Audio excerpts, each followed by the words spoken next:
안녕하세요. 저는 귀한 늦둥이 딸을 둔 엄마입니다. 제 딸은요, 임신이 잘 안 되던 제가 거의 아이를 포기해 가던 끝에 얻게 된 소중한 자식이에요. 딱 나이 40 되는 해에 기적적으로 임신이 되어서 40살 끝 무렵 출산을 하였습니다. 딸은 출가 외인이라서 시집을 가버리면 이제 남의 집사람이 되는 거라고 하던데 저는 그런 말이 너무 싫었어요. 제 배 아파 낳은 자식을 마치 다른 집에 바치기 위해 낳은 것처럼 함부로 말하는 것 같아서였죠. 우리 딸은 어딜 가더라도 내 집사람이고 내 딸이라는 걸 저는 항상 딸에게 말을 해줘요. 솔직히 시집 자체를 안 가면 좋겠지만 만약 가게 된다면 부디 한 발자국 뒤에 돌아올 곳이 있다는 생각을 꼭 가졌으면 좋겠다고 생각했거든요. 이렇게 아꼈던 제 딸이 결혼을 한다면 제발 좋은 사람이랑 하길 바라기도 했어요. 그런데 제가 너무 우리 딸만 생각하느라 정작 제 자신과 남편을 돌아보지 못했던 거예요. 딸은 문제없이 잘만 커주었는데 부모인 저희가 많이 모자랐어요. 제게는 사위가 있었습니다. 우리 딸이 사랑한 남자면 우리한테도 아들이나 다름없다고 받아들인 사위였는데 저는 당시 사위를 통해서 사람을 너무 믿어도 안 된다는 걸 깨달았습니다. 제가 우리 귀한 딸 옆에 들어앉은 도둑놈을 알아보지 못하고 아들아들 거렸던 게 아직도 후회가 돼요. 저희 부부 나이가 60 중반을 바라보고 있을 때 우리 딸이 결혼을 했거든요. 딸은 한참 꽃다운 나이였지만 부모인 저희는 할머니 할아버지 수준이라서 괜히 딸의 이미지를 실추시키는 꼴일까봐 걱정을 한 번씩 했습니다. 그런 마음은 딸이 태어났을 때부터 그랬어요. 늦은 나이라도 딸이라는 축복을 받을 수 있게 돼서 정말 기뻤지만 한편으로는 걱정도 되는 게 나이였습니다. 주위에서 애를 너무 늦게 가지면 나중에 아이가 부모님을 부끄러워한다는 말을 들었거든요. 남편은 다른 사람 말 같은 거 신경 쓰지 말라고 설령 우리 딸이 늙은 부모님을 창피한다면 이해해줘야 되는 거라고 다독여 주었어요. 저는 제가 상처받을까봐 겁이 나는 게 아니었어요.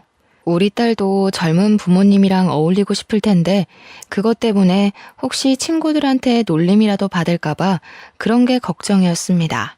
하지만 아이는 제 걱정이 무색할 정도로 정말 건강하고 밝게 자라주었어요. 저희를 부끄러워할지도 모른다는 걱정을 했던 게 오히려 더 창피할 만큼 딸이 저희를 정말 끼고 살았습니다. 딸은 초등학교 졸업을 할 때까지도 계속 저희 부부 사이에서 잠을 잤었어요. 세상에 어느 자식이 안 소중하겠냐마는 제가 딸을 너무 소중하게 키웠다 보니까 결혼마저도 시키고 싶지 않더라고요. 저도 병적인 모성애라는 거 압니다. 제 마음인데도 제가 어쩌지 못해서 조절하느라 늘 진땀을 빼거든요. 최대한 딸이 좋다고 하는 대로 살게 해주고 싶었는데 딸의 결혼은 제게 좀 큰 산이었어요. 막상 딸이랑 떨어질 생각하면 상상만으로도 눈물이 나더라고요. 그래서 남들 몰래 딸이 결혼하고 싶다는 남자만 안 데려왔으면 좋겠다. 그렇게 바라며 살았습니다. 그런데 딸의 인생이 어디 제 마음대로 되나요? 제 딸이 대학을 졸업하자마자 제가 그토록 기피하고 싶은 상황이 닥쳐버렸어요. 요즘 애들에 비하면 너무 빠른 나이에 결혼하고 싶은 남자가 생겨버린 거예요. 딸이 행복해하면서 무작정 소개해준 청년은 풍채가 좋고 수더분하게 생긴 사람이었습니다. 곰돌이상처럼 생겼는데 솔직히 첫인상으로 봤을 때는 우리 딸이 좀 더 아까웠어요. 남의 집 자식이고 딸은 내 자식이라서 그렇게 보는 것도 있지만 일단 우리 딸이 똑똑해서 학력이 좋거든요. 그런데 딸이 데려온 청년은 대학을 안 나왔대요. 20살이 되자마자 일터로 뛰어들어 먹고 살았답니다. 그 청년을 딱 처음 보자마자 느낀 점은 우리 딸보다 나은 것이 없었고 착실하게 사는 내 딸을 깨어낸 도둑놈이라는 것밖엔 없었습니다. 그럼에도 제 딸이 그 청년을 너무 많이 좋아하더라고요. 귀엽다나 뭐라나. 그래서 계속 집에 데려오는 걸 내버려두고 있었는데 신기하게도 딸이 귀엽다 착하다 하도 칭찬을 해대니까 저까지 그렇게 보이기 시작하는 거 아니겠습니까? 그 청년한테서 첫 만남 때만으로는 알 수 없었던 장점들이 시간 갈수록 속속들이 나타나더라고요. 에이, 우리 장모님 또 혼자 무거운 거 들려고 하시네. 돌쇠 같은 사위 두고 왜 계속 잡일을 하려고 하세요? 가서 앉아 계시면 제가 장모님 있는 곳으로 대령해 드리겠습니다. 요즘 젊은 사람들은 늙은이들이랑 어울리기 귀찮고 할 일이 바빠서 남일에 간섭도 잘 안 한다고 알고 있어요. 그런데 이 청년은 자기를 사위라고 지칭하고 저를 장모라고 불러주면서 집안의 굳은 일을 전부 도맡아 해줄 뿐더러 애교가 엄청 많더라고요. 우리 딸만으로도 웃을 일이 많은데 난생 처음으로 남의 자식 때문에 하하 웃어보기도 했습니다. 이처럼 제가 결혼을 허락했던 건 사위 성격이 너무너무 좋았기 때문이었어요. 사위의 다른 것이 전혀 안 보일 정도로 오로지 성격에만 매료가 되어버린 거죠. 그리고 이건 좀 나중에 들은 사실인데 사위가 우리 딸을 굶기지 않을 정도로 재력이 충분한 사람이더라고요. 가난한 사위라면 우리 딸이 같이 등골 빠지게 고생을 해야 되잖아요. 이왕 결혼하는 거 잘 사는 놈이랑 했으면 했는데 우리 사위가 딱 그 짝인 게 아니겠습니까? 그리고 무엇보다 제가 100점짜리 사위라고 생각했던 건 사위 사정을 들어보니 사위한테는 부모님이 안 계시는 것 같더라고요. 어릴 적 안 좋은 사고로 일찍 돌아가셨다고 했습니다. 그 사실이 너무 안타깝고 마음이 쓰였지만 다른 마음으로는 살짝 안심이 되었어요. 우리 딸이 시집살이로 고생하는 건 제가 절대 못 보거든요. 아마 사돈댁이 없어서 제가 사위를 더 따뜻한 마음으로 품지 않았나 싶습니다. 그리고 사위가 우리 남편한테 크게 점수를 따인 부분이 있는데요. 사위가 하는 일이 바로 골프장 사업이더라고요. 제 남편이 마침 골프광이라 부를 정도로 골프에 빠져있는 사람입니다. 그런 상황에서 사위 사업장이 그렇다고 하니까 사위를 바라보는 남편 눈이 완전 빛이 나더라고요. 언제든지 말씀하세요, 장인어른. 제가 모시겠습니다. 제가 카운터에 장인어른 등록해 놓을게요. 장인어른 이제부터 공짜로 골프 치시는 거예요? 참, 이번에 장비도 바꿔보시는 게 어때요? 제가 이미 하나 마련해둬서 거절하시면 골프채가 주인 잃습니다. 엄마야, 세상에. 어디서 이런 복덩이가 들어왔을까? 복덩이도 아니지. 완전 금덩이 수준이야, 금덩이. 역시 우리 딸이 보는 눈까지 이 애비를 닮아서는 신랑감 하나 잘 골라왔다. 아직 결혼한 것도 아닌데 사위는 저희한테 이미 사위나 다름없는 사람이었어요. 저희 집을 드나드는 것도 제법 자연스러워졌고 2달 정도 지났을 때는 저희 집에서 저녁을 먹고 가곤 했어요. 저는 우리 딸이 시집살이 안 하게 된 것처럼 사위한테도 처가살이 따위 모르게 하고 싶어서 올 때마다 잘해줬습니다. 그렇게 제 딸 결혼식이 임박할 동안 우리는 벌써 한 식구가 되어 있었죠. 결혼식 당일 막상 사돈 자리가 텅 빈 걸 직접 보니까 괜히 제가 마음이 안 좋더라고요. 사위도 결혼식 때는 마음이 싱숭생숭할 텐데 사위 기분도 걱정이 되었고요. 많은 사람들 앞이라고 속없이 싱글벙글 웃으면서 제 딸 손을 넘겨받는 사위를 보니 마음이 참 찡했습니다. 그런 사위를 보면서 저는 사위에게 엄마 같은 장모가 되어주겠다고 혼자 다짐을 했어요. 결혼식을 끝내고 애들은 따로 분가를 하였습니다. 그때가 되어서야 딸을 보낸다는 기분이 실감나더군요. 그렇다 하더라도 애들이 우리 집을 자기 집처럼 자주 찾아줘서 생각보다 쓸쓸하진 않더라고요. 사위가 좋은 사람인 걸 알고 있다 보니까 딸을 보낸 게 안심도 되었고요. 그런데요, 한 6개월 정도 지났을 때쯤이었어요. 딸이랑 사위랑 같이 저녁 식사를 하고 있는데 갑자기 애들이 황당한 소리를 하더라고요. 뜬금없이 합가를 하겠다고 하는 거 아니겠습니까? 들어와서 사는 거야 방이 없는 것도 아니라서 저희는 상관이 없는데 너무 갑작스러운 제안이라 좀 당황스러웠어요. 당연히 저는 좋았죠. 우리야 딸을 매일 볼 수 있으니까요. 그런데 얘들이 생활이 어려운 것도 아니고 애를 낳아서 맞벌이를 하는 것도 아닌데 갑자기 신혼 즐긴 지 1년도 안 돼서 합가하겠다고 하는 게 제 딴에는 살짝 이해하기 어려웠어요. 이가 엄마 해주는 밥이 더 맛있다잖아. 결혼 전부터 우리 집에서 밥 먹고 다니더니 완전 엄마 손맛에 길들여졌나 봐. 나보고 처가 가서 살자고 노래를 부르더라고. 예, 사실 맞습니다, 장모님. 제가 아주 지선이 못 살게 굴었어요.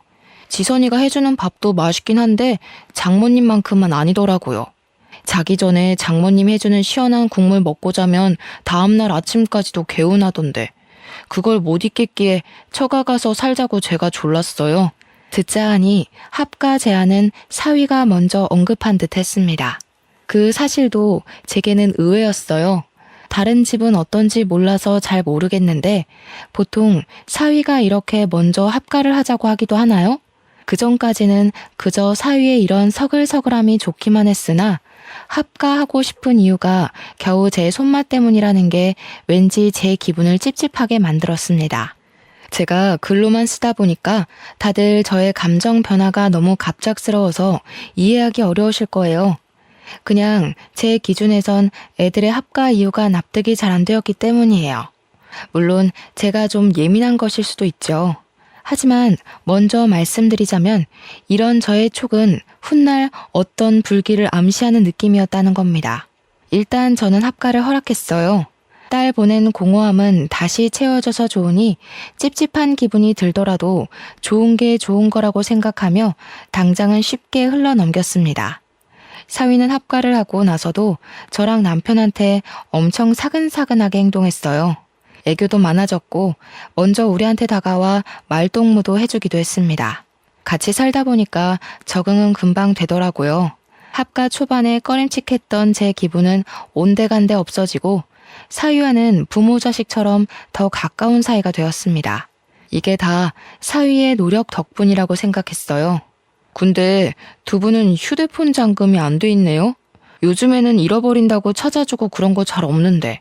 야근 사람들도 훨씬 많아졌어요. 그러다 큰일 생기면 어쩌시려고요. 그래? 아이고, 근데 그런 거 다 귀찮아. 늙은 사람 휴대폰이라서 잃어버려도 볼 거 하나도 없는데 뭘. 전화기가 비싼 것도 아니고 골동품 쥐어봤자 자기들만 손해지. 장인어른 너무 안일하시다. 여기 보니까 은행 앱들도 다 깔려있는데요. 이거 비밀번호 걸려있어도 제대로 해킹하는 사람이 주우면 바로 털려요. 휴대폰이 비싸고 말고가 중요한 게 아니라 안에 내용물이랑 신상 정보 털리는 게 무서운 거라고요. 아이고야, 그걸 몰랐네. 그렇지, 내가 은행하는 것도 다 거기 들어있어. 얼른 잠가놔야겠다. 큰일 날 뻔했어. 강서방이 내 것 좀 설정해줘 봐라. 사위는 저랑 제 남편의 폰을 만지작거리면서 적당히 어렵지 않은 비밀번호로 휴대폰을 잠가주었습니다. 저도 남편처럼 휴대폰에 은행 앱이 깔려 있어서 남편과 똑같이 식겁했었어요. 사위 말을 듣고 그때라도 잠금해야 할 이유를 알게 되어 안심했습니다. 그리고 남편은 사위가 휴대폰을 만지는 김에 컬러링이랑 벨소리 좀 바꿔달라 부탁했고 사위는 제가 일어나 다른 일을 보는 동안에도 한참이나 남편의 휴대폰을 들고 있었습니다. 그런데 그 이후로 제가 좀 불편하게 느낀 게 하나 있었는데요. 남편이 휴대폰에 관해 모르는 걸 먼저 묻는 경우는 뭐 그럴 수 있다고 쳐도 화장실 가고 없는 남편의 폰을 허락 없이 만지면서 이것저것 살피는 사위 행동이 좀 그렇더라고요. 제가 더 거슬렸던 건 그런 행동이 한두 날이 아니었다는 겁니다. 왜 허락도 없이 남의 휴대폰을 거의 매일 만지는 거죠? 좀 이상하지 않습니까? 사위는 제 폰이랑 남편 폰이 덩그러니 놀고만 있으면 우리 걸 가져가서 한참을 만지작거렸습니다. 한 번은 집안일 하다가도 그게 너무 신경 쓰여서 뭘 그렇게 보냐고 물은 적이 있었어요. 사위 말로는 우리 휴대폰에 좋고 편한 설정 많은데 우리가 그걸 잘 이용 못하는 것 같아서 최대한 깔아준다고 살피는 거라 했습니다. 아니면 갤러리를 구경한다고 둘러대기도 했고요. 그땐 제가 휴대폰에 대해 뭘 모르니까 마음이 좀 개운하지 않더라도 그러려니 했습니다. 우리 사위가 남도 아니고 저희 휴대폰을 훔쳐가는 것도 아니지 않습니까? 제가 괜히 예민해서 한 번씩 이상한 경계심이 올라오는 거라고만 치부하고 또 찝찝함을 넘겨버렸어요. 그런데 한날 남편이 사위 따라 사위 골프장에서 골프를 치고 같이 귀가를 했는데요. 이번에는 아예 사위가 남편 폰을 들고서 들어오더라고요. 그 옆에서 남편은 표정이 어두워 있었는데 분위기가 심상치 않아 보여서 무슨 일이냐고 물었었습니다. 아니 글쎄, 내 폰이 해킹당한 것 같아. 강서방이 급하게 봐주고 있긴 한데 어디 돈 빠져나간 건 아닌지 모르겠어. 뭐? 어쩌다가? 해킹 그거 무서운 거 아니야? 아이고야, 이거 큰일이다. 당신 적금 목돈도 다 전화기 안에 있잖아.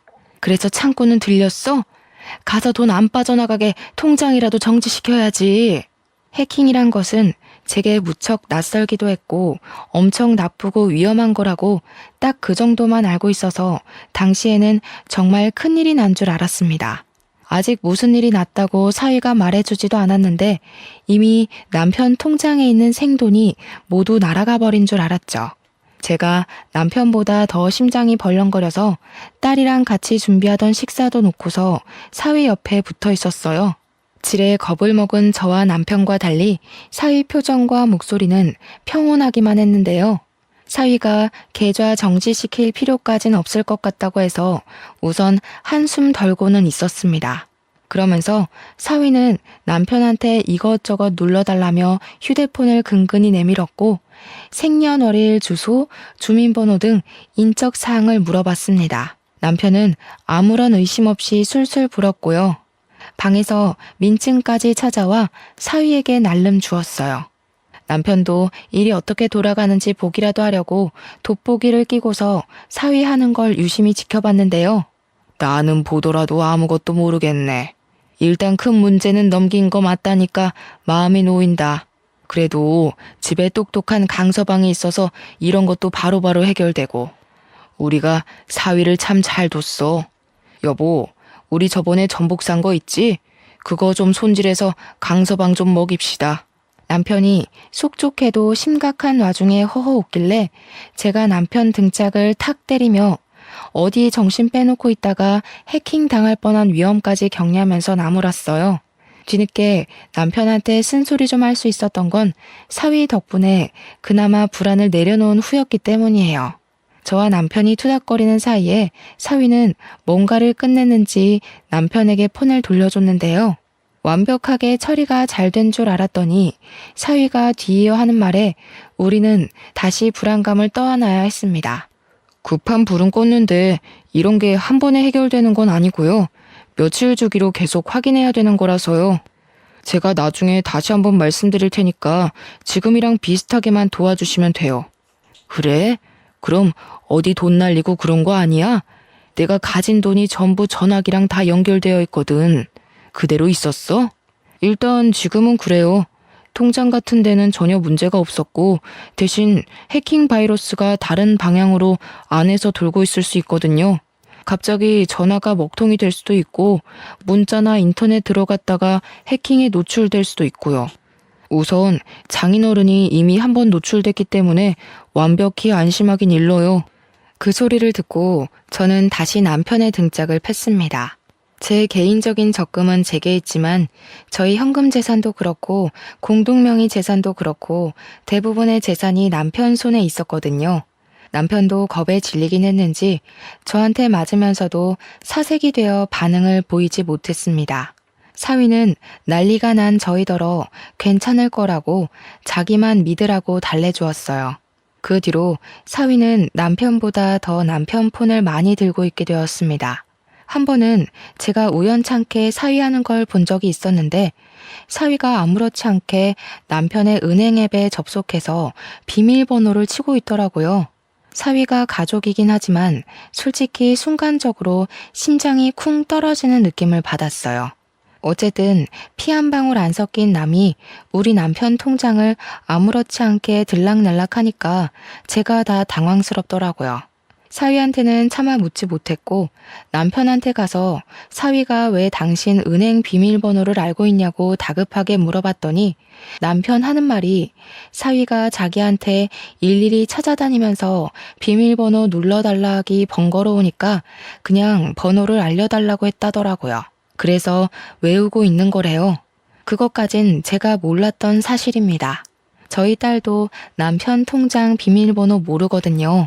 그런데 사위가 알고 있다는 게 좀 해킹 문제 때문에 어쩔 수 없다고 하지만 엄연히 재산 공개나 다름없는 거라서 조금 당황스럽고 불편했습니다. 어쨌든 사위 부탁대로 남편은 몇 번이나 사위를 도와 폰을 맡겼어요. 그 일이 오죽 지속이 되었으면 아직도 해킹 문제가 남았냐며 딸까지도 의아해하더라고요. 하지만 사위는 그저 진지하고 꼼꼼하고 심각하기만 해서 아무도 건드릴 수가 없었습니다.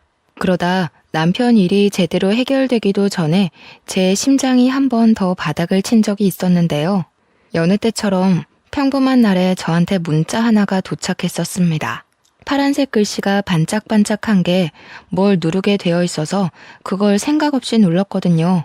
그런데 언제 나타났는지 갑자기 뒤에서 튀어나온 사위가 제 폰을 뺏으면서 막 열을 내며 침을 튀기는 겁니다.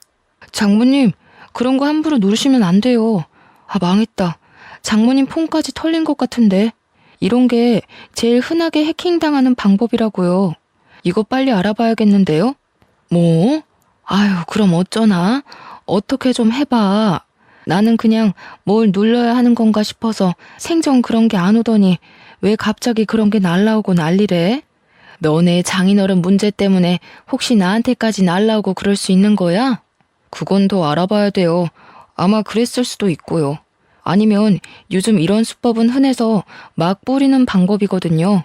잘 아는 사람들은 이미 의심부터 해서 웬만하면 안 누르는데 장모님은 모르셨으니까 어쩔 수 없죠.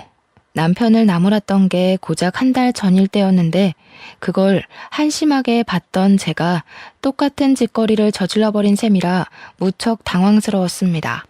또 남편일 때보다 훨씬 큰 두려움도 다가왔죠. 제가 남편보다는 돈을 적게 안고 있는 편이었지만 저 또한 적은 돈은 아니었거든요. 그 돈이 다 날아갈까봐 그저 사위를 믿고 사위가 시키는 대로 다 해주었어요. 당연히 저도 민증까지 가져와서 사위한테 고스란히 바쳤죠. 남편 입장이 되어보니까 남편처럼 속수무책으로 사위한테 모든 걸 대령할 수밖에 없더라고요. 잘 알지도 못하는 해킹이란 구덩이에 빠지니까 제게 동아줄을 던져주는 사위의 도움만이 살 길이라 생각이 들었습니다. 그게 썩은 동아줄인지 가시 박힌 동아줄인지 그런 것도 판가름할 정신이 없이요. 남편이 폰에 대해 잘 모르는 만큼 저도 기계는 전혀 다룰 줄 몰라서 사위가 제게 폰을 보여줄 때만 들여다보곤 했습니다.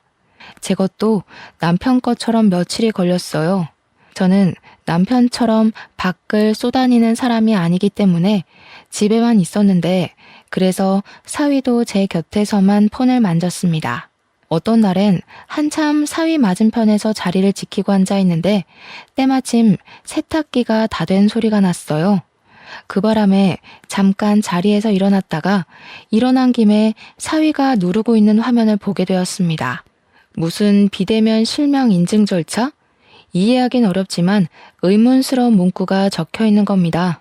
역시 옛날 사람인 제가 빠르게 알아차리기엔 어려운 용어라서 그대로 세탁실에 갔고 잠깐만 있다가 다시 사위가 있는 곳으로 돌아왔습니다.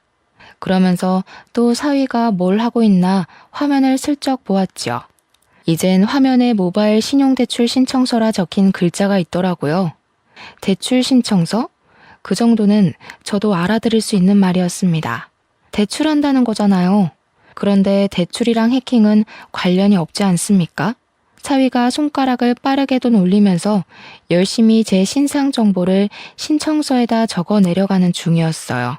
거기다 대고 제가 뭐 하는 거냐고 대놓고 물어봤죠. 그랬더니 사위는 제가 뒤에 온 줄 몰랐던 건지 제 목소리에 비명을 지르며 휴대폰을 놓쳤습니다. 제가 그걸 주우려고 하자 사위가 그 퉁퉁한 체격으로 아주 잽싸게 주워서 멀찍이 도망가 버렸어요.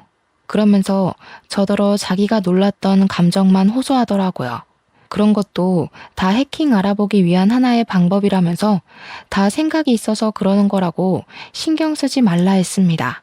그때부터 저는 뭔가 이상하다는 걸 눈치챘어요. 그래서 사위가 출근하고 집에 없을 때 딸을 불러다가 물어봤습니다. 내가 아무리 생각해도 대출 신청서는 대출을 할 거라는 의미 같거든? 도대체 그런 걸 신청해서 어떻게 해킹 바이러스를 잡는다는 거냐? 엄마가 잘 몰라서 그러는데 정말 그런 게 있긴 해? 그런 게 있을 리가 없지. 뭔가 이상한데? 엄마, 제대로 본 거 맞아? 나도 해킹에 대해선 잘 모르긴 한데 대출 신청서로 해킹 잡아낸다는 건 듣도 보도 못했어. 엄마가 잘못 본 걸 거야. 감히 장모 이름으로 대출 신청하는 사유가 어딨겠어. 아니라니깐. 이 엄마가 다른 건 다 안 좋아도 시력 하나는 건강하잖니. 정말 대출 신청이라고 돼 있었어. 네가 나중에 사위한테 슬쩍 한번 물어봐봐. 에이, 엄마는 아직도 사위가 어떤 사람인지 몰라? 그 순둥순둥한 사람이 어디 그런 꼼수를 부릴 만한 배짱이 되겠어?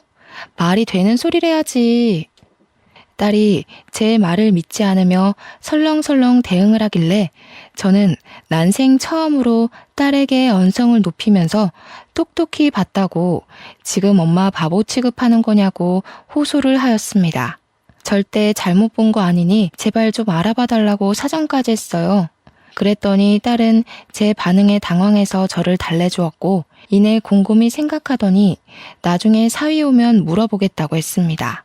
그리고 그날 밤 딸이랑 사위 다투는 소리가 거실 밖까지 새어나왔어요. 미친 거 아니야? 당신 지금 우리 엄마 아빠한테 사기친 거야?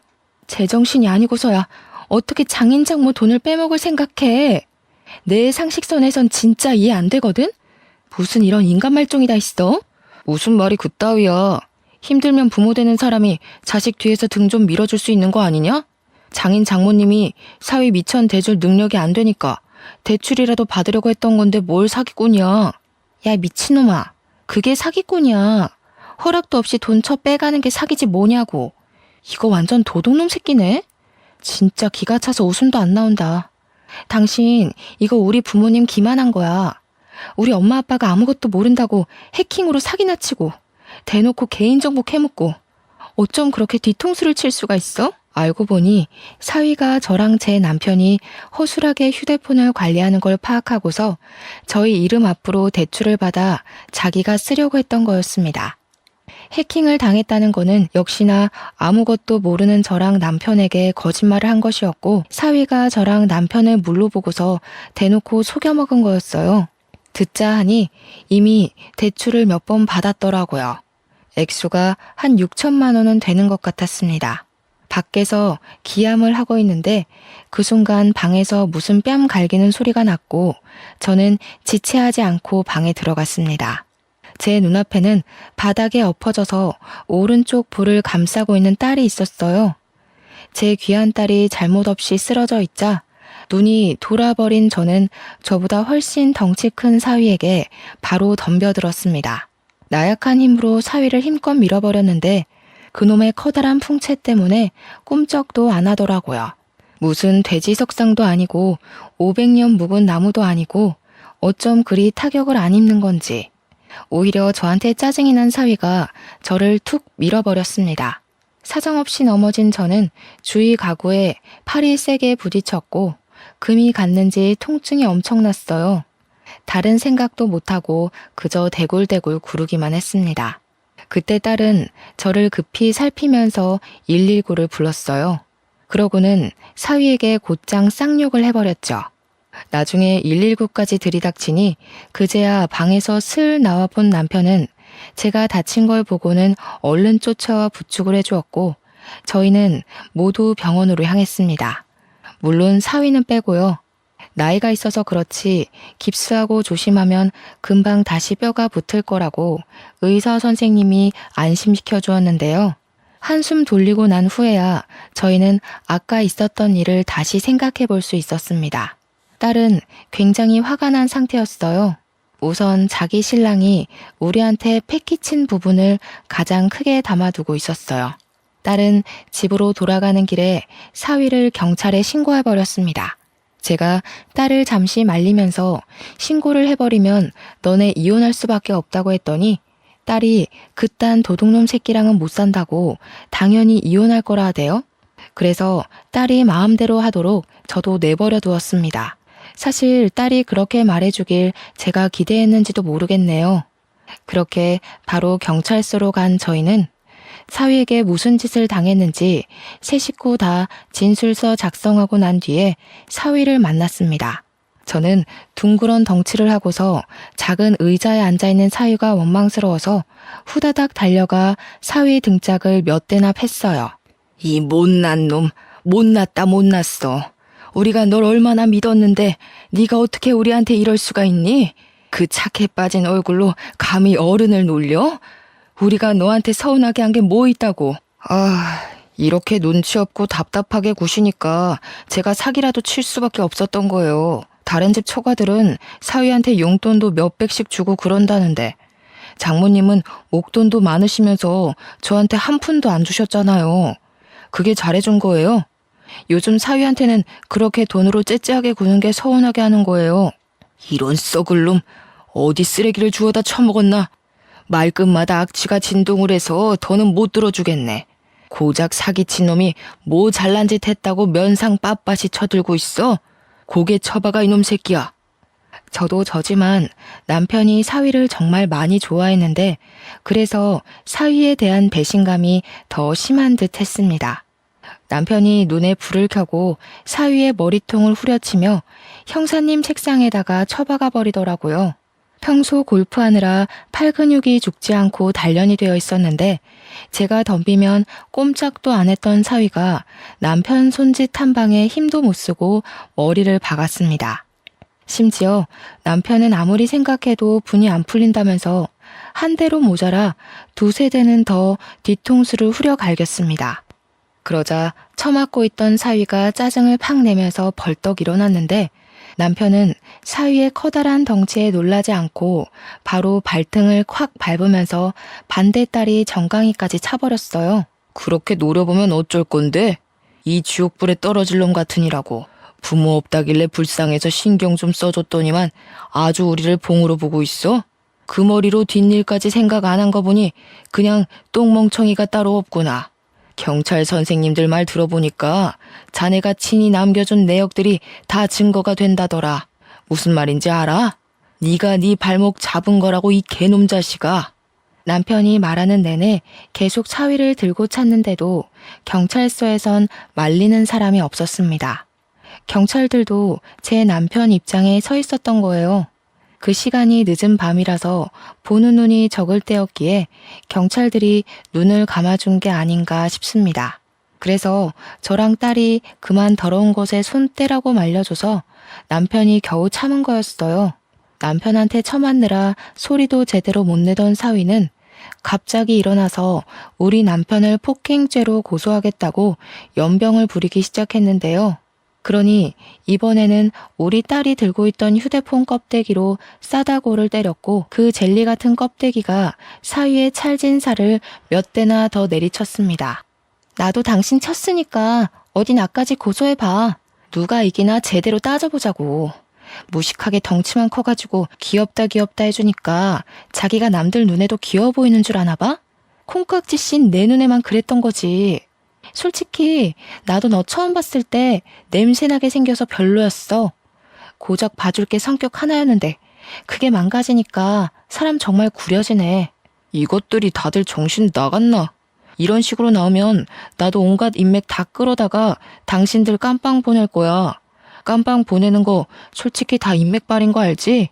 나한테 이따위로 군 거 나중에 피눈물 흘리면서 질질 짜고 싶지 않으면 당장 무릎 꿇고 사과해.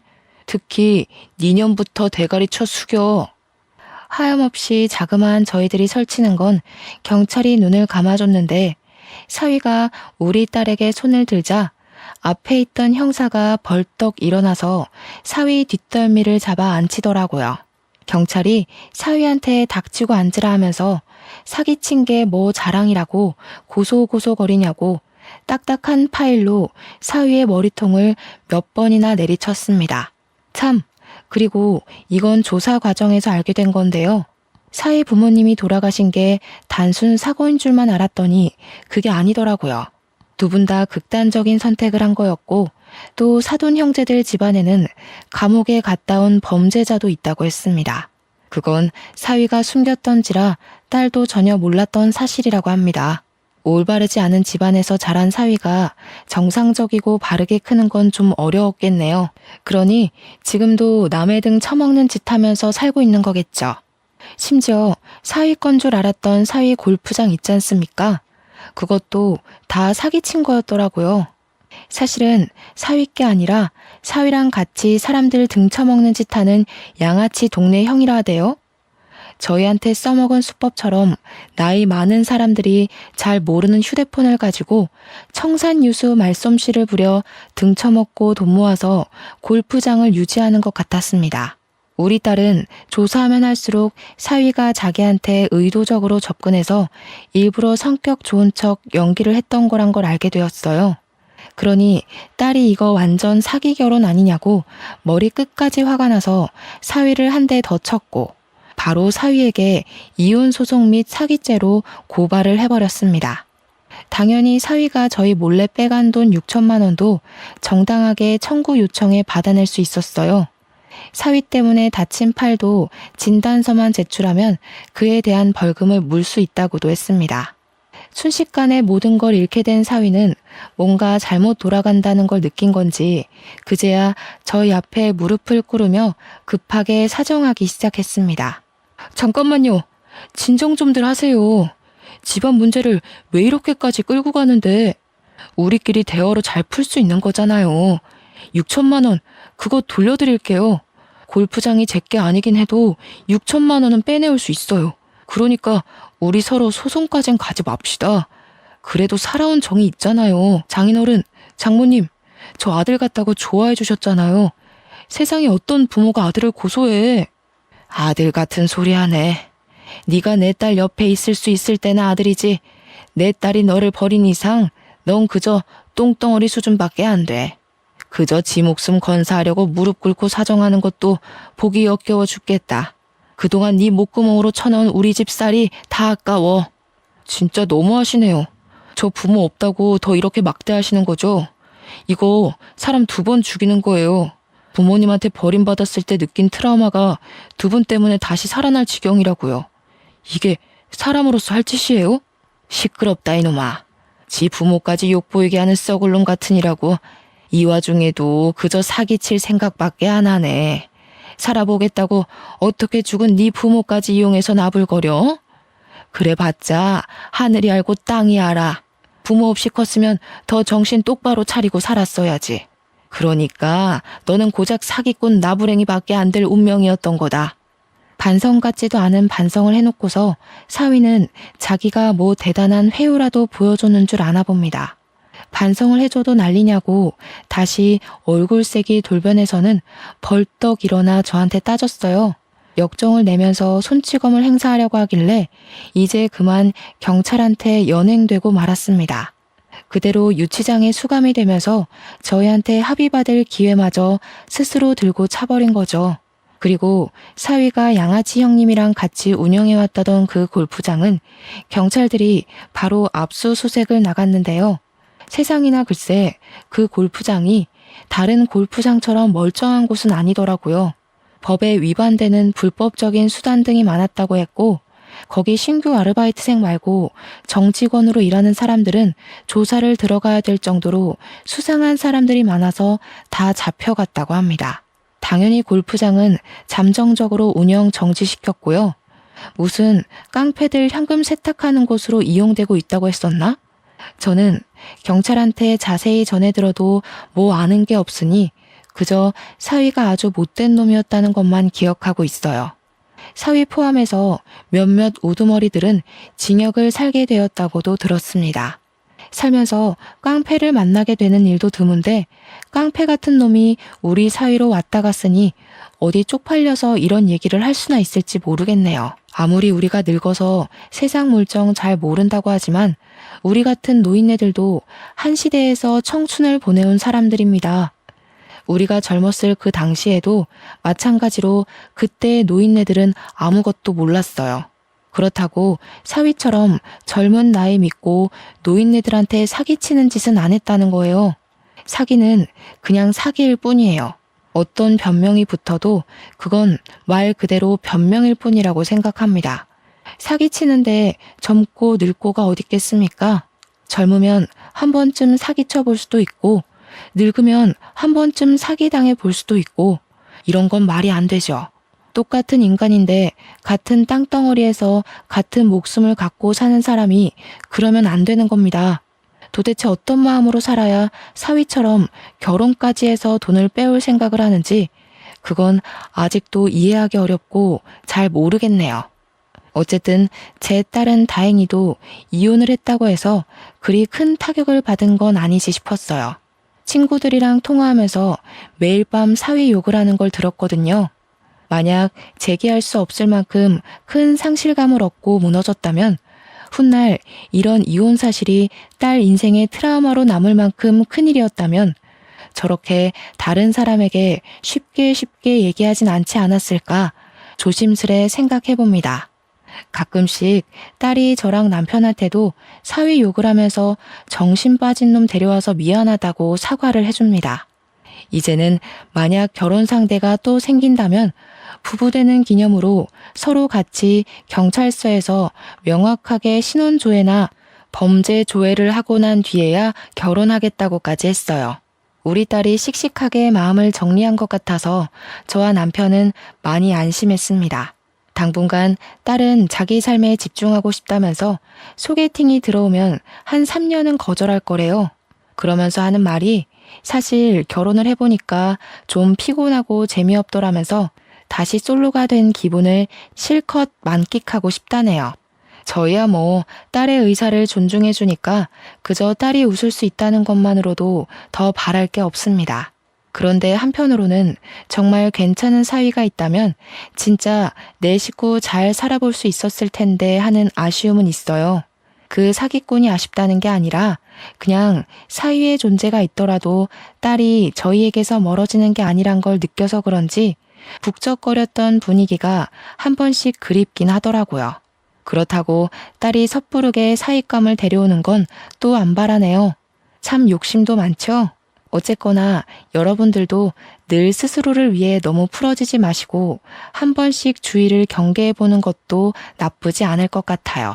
이 사기꾼들도 만만한 사람한테 잘 들러붙더라고요.